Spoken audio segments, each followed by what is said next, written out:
This is a sort of a story of, I suppose, a development that the sort of National Trust is sort of enacting across all of its sort of land in England and Wales, but in particular with a sort of initial sort of focus in the Lake District. And in amongst all of this, this little tool called SCIMAP has sort of popped up and become quite a useful sort of element actually within the work. So sustainable land management in the Lake District, basically what is it? Well, we have got across the Lake District about 90 farms. About 60% of those farms, which are all tenanted, come back in hand in the next 10 years. So we have an opportunity to actually look at our landscape there and decide, as the landowner, what do we actually want this land to be sort of delivering? So we're working out, well, how on earth do we go about doing that? So we decided, well, we're going to have a Lake District-wide project here, and we're going to develop a bespoke sort of mapping tool, which we subsequently sort of went out, and James Hutton Institute sort of won that.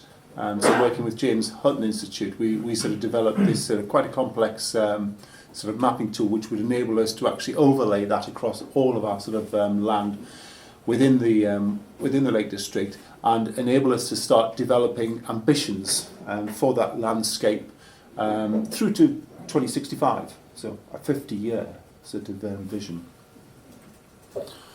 And why do we need it? What's the sort of driver behind all of that? Well, it's all your normal fare. There's Brexit, there's May, there's sustainability, and also behind all of that, the National Trust itself deciding that it's about time, as a really large organisation that owns a substantial amount of sort of land, that we should be playing our fundamental part in that.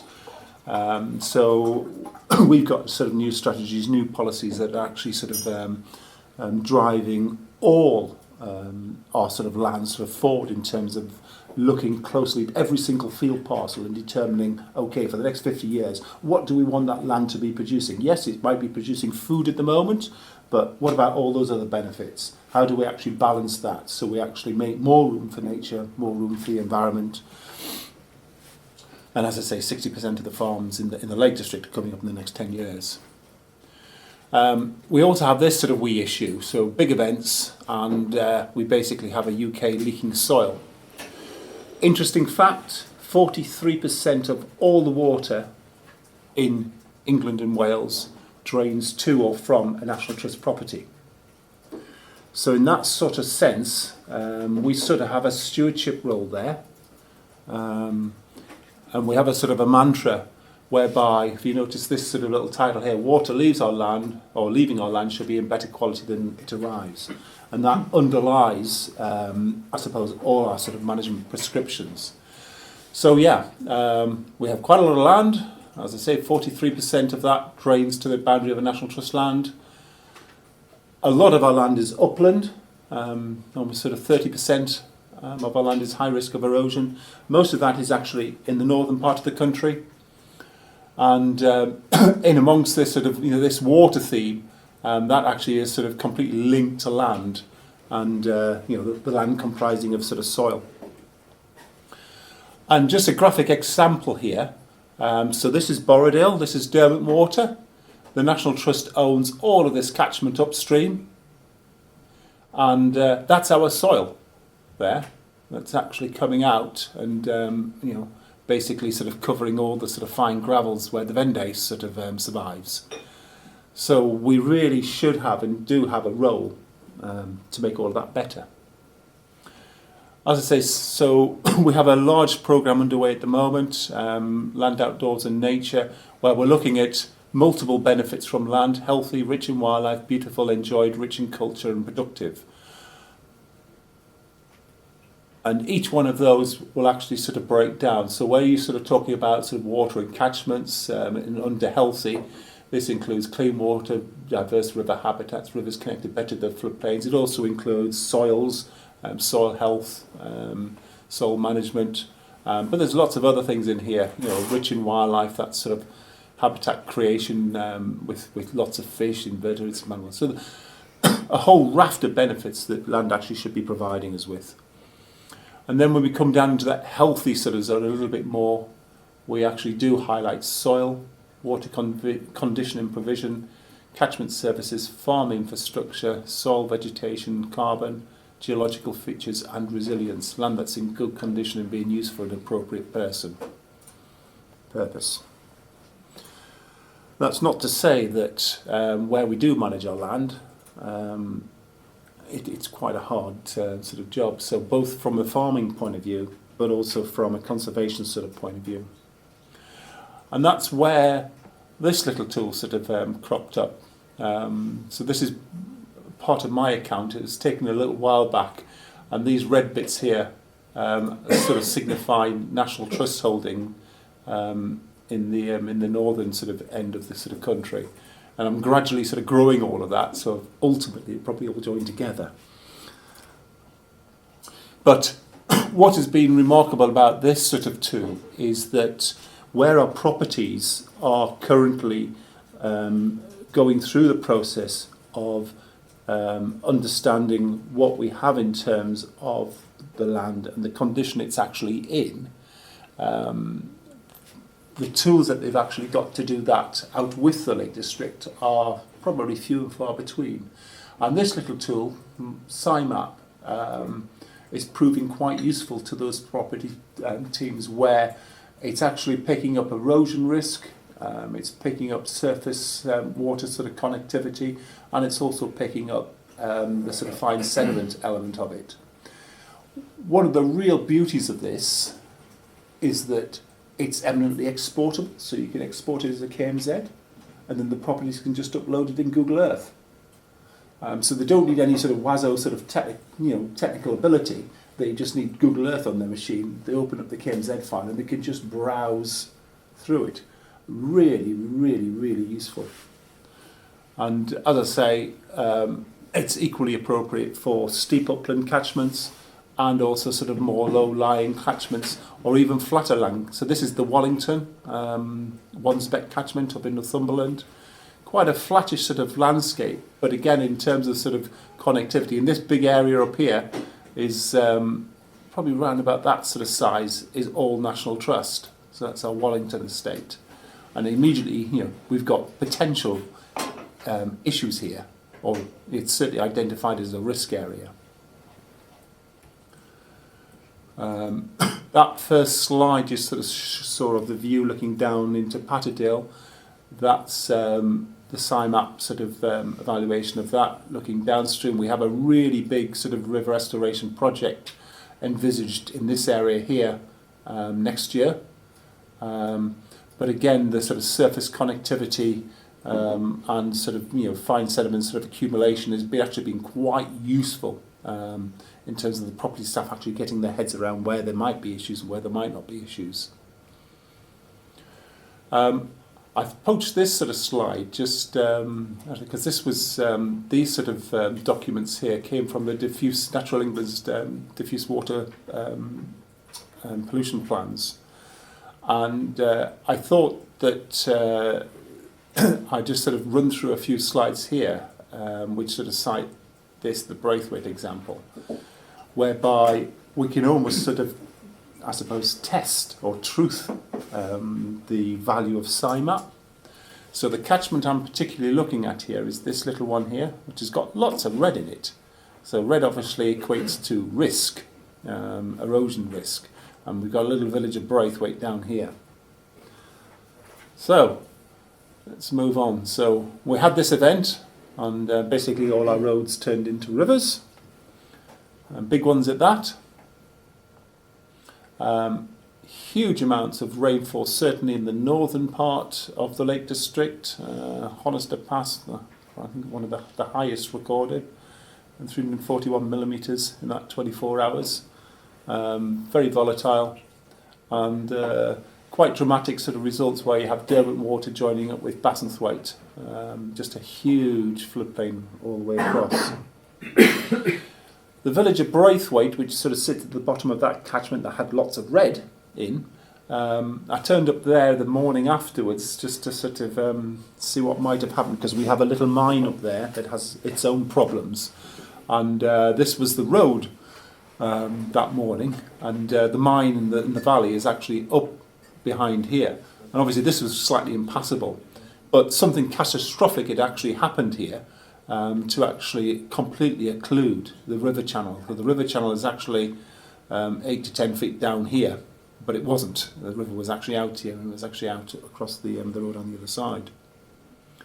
So driving up that road eventually, we were suddenly sort of faced with the cause of that sort of chaos, which were multiple huge landslides. 1, 2, 3, 4, 5, there's 6, 7. That's 7 really big landslides up that valley. See the scale there, there's a person just standing there. So that sort of gives us sort of an idea of the sort of scale of what's actually sort of come off. And as I say, Durham University, Jeff Warburton was very quickly up there and produced all sorts of lovely sort of stuff like lidar evaluation of these sort of slides. And if we just jump back to the sort of SCIMAP, where we were looking at there, where those slides have actually happened, is in this zone here, up to here. So each one of these red bits actually more or less corresponds with one of those landslides. Quite remarkable, quite remarkable. And again, looking at the property as a whole, the North Lakes property up there, all those red dots actually represent landslide events. And where you have landslide events, as I say, the current canalised sort of type of system we have in the Lake District, it just doesn't cope with it, and we have absolute sort of chaos sort of ensuing. But all of those red dots actually correspond very, very neatly with the red bits on Sim's SCIMAP application. Normal SCIMAP. Yeah, normal SCIMAP. So this is all about normal SCIMAP, which is what I've sort of been using to date. And again, you know, as I say, when you start looking at these will all correlate with those red sort of bits on that sort of SCIMAP application. This actually hit home quite well, certainly with all the property teams, in terms of their use of this tool, because it's sort of ground truthing it, in effect. And they said, that's actually true. Where else are we going to have landslides? What has sort of been the result of that? And you can't really see it very clearly here, but if you look at Codale here, this is now all excluded from grazing, and there's a whole mass of sort of tree planting been going on in here and across on this slope now, to sort of just try and sort of create a little bit more stability, because when you do look closely you can see old remnant sort of slides which have occurred on this sort of slope. But for some of that was not some of it planted with trees before adjustment, but they Yep, haven't got so- established enough to actually hold the... Well, the only planting that had happened was down here, Right. on this bank. There was very little planting on that side. Right. So the planting has actually sort of moved across. But it doesn't just stop there in North Lakes. We're looking across here into Buttermilk. And again, it's looking specifically at a sort of a gill here, which is all in, again, all in sort of red, which is gaskill. Again, a massive slide. If you look at that big sort of slide there, just to get the scale, there's 2 people against it. And when that happened, this happened. You know, this huge depositional sort of feature which actually sort of occurred, just causal of that small slide. And we just go back to that. When that happened, this one up here, which was 3 times as big, almost went. You can see where it tore itself away, but didn't quite actually enter the channel. If that had entered the channel, this would have been a bit more dramatic, and it may well have come straight down here and done something to these houses here. One of the interesting sort of things going on, as I say, from sort of SCIMAP is that we're currently, as I say, sort of working up some big river restoration sort of projects, and acoma sort of involved with some of that up in the Upper Derwent around sort of Seathwaite. And we've done a sort of a lidar subtraction affair here, or they did for us, which sort of showing where you actually had physical movement. between 2007 and 2016. And again, quite interesting actually sort of comparing what has actually moved here with the actual map itself. So again, there's an interesting sort of truth thing there, which actually sort of verifies the sort of value of it. And it'd be really quite sort of wonderful. I mean, this is really hard to sort of extract and manipulate from the EA sort of data to actually get it to sort of work, but really quite interesting in terms of ground truthing, these outputs. Other things sort of been using it for, again, is the fine sort of sediment deposition. And again, looking at some of these sort of, again, this is Upper Derwent around Rosswaite, where we've been taking sort of, lidar sort of transects across. Rivers up here at the top here, and the surrounding land here is way down here. But again, in terms of sort of the fine sediment element of the mapping sort of tool, it's been quite informative in terms of sort of indicating where we've actually got slower water, where we've got less volatile sort of systems. So all of this has been really quite sort of useful. And again, in terms of sort of flood events, sort of working out, well, if we are going to do some manipulation in terms of where we want to sort of change and move these rivers sort of to, what impact is that actually going to have?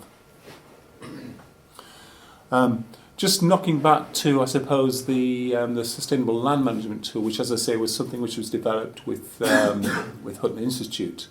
There are, as I've mentioned before, a whole load of layers that were involved with that.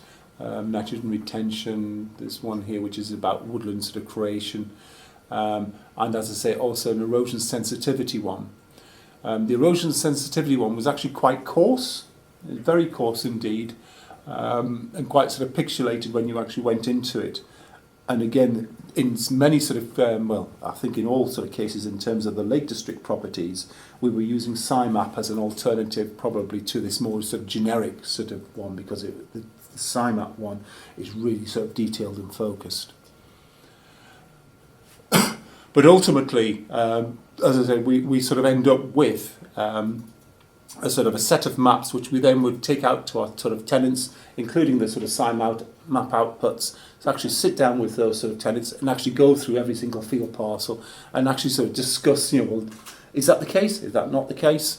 End up with a whole pile of sort of field notes, which have sort of arise from both our own sort of knowledge, our tenants' knowledge, some of who have been on the land for generations, and ultimately end up with a document for every single valley in the Lake District that gives us our sort of ambition across all of those sort of benefit areas.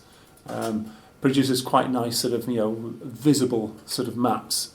And as I say, sort of ambition sort of statements, where we're looking at, what will Derwent Waterby look like? What will the abandoned mines sort of situation look like? What will the high fells, the Buttermilk fells look like? What will the river and water bodies actually sort of look like? So what are your key ambitions when you've been doing this? Are you looking at more afforestation? Are you looking for grass enhancement, destocking? The driver behind it all is that our landscape at the moment, in terms of that sort of virtual sort of circle we were looking at, is very much weighted towards sort of production, certainly in terms of our farm landscape.